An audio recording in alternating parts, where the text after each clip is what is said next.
આજે જે 10,000 કરોડ રૂપિયાનું જે પેકેજ જાહેર થયું છે, મારે ફોનોમાં ભાજપના પ્રવક્તાઓને હું સાંભળતો તો ઉછળીને કહેતા હતા કે ઐતિહાસિક પેકેજ જાહેર થયું છે।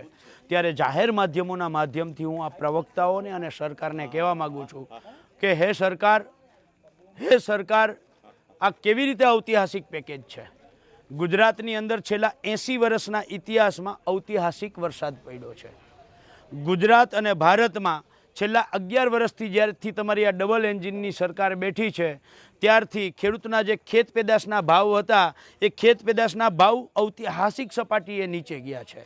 ખેડૂતની ખેત ઉત્પાદન માટે દવા, ખાતર, બિયારણ, ખેત ઓજાર, ડીઝલ, મજૂરી 4 ગણા વધ્યા છે। એ ઐતિહાસિક સપાટીએ હાઈ સપાટીએ ગયા છે। તમે આખા ભારતની અંદર પાક વીમા યોજના ચાલુ રાખો અને ગુજરાતમાં પાક વીમા યોજના બંધ કરો, આ પણ એક ઐતિહાસિક ઘટના છે। ગુજરાતની અંદર છેલ્લી 7 સિઝન કમોસમી વરસાદ, અતિવૃષ્ટિ, વાવાઝોડાનો માર ખેડૂત સહન કરે, 7 સિઝનમાં ખેડૂતના મોઢામાં આવેલો કોળિયો કુદરત છીનવી લે અને સરકાર માત્ર જાહેરાતો કરે અને આપે ઠનઠન ગોપાલ।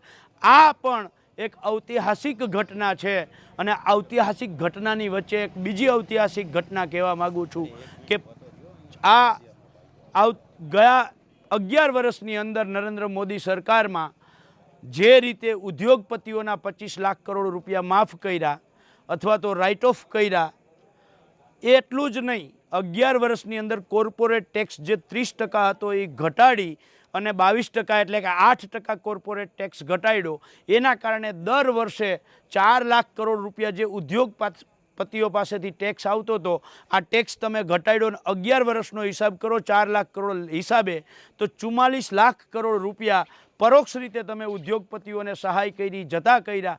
આ પણ એક ઐતિહાસિક ઘટના છે।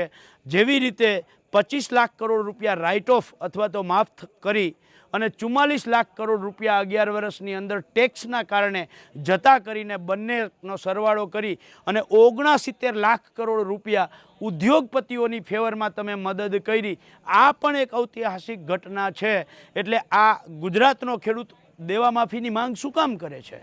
ઉદ્યોગપતિઓના તમે 69 લાખ કરોડનો ફાયદો કરાવી શકતા હોવ તો ગુજરાતના ખેડૂતોની એક જ માંગ છે કે અમારા 56 લાખ ખેડૂત પરિવારોની 96,000 કરોડ રૂપિયા, માત્ર 96,000 કરોડ રૂપિયાનું દેવું છે અને આ દેવું સંપૂર્ણપણે માફ કરવામાં આવે।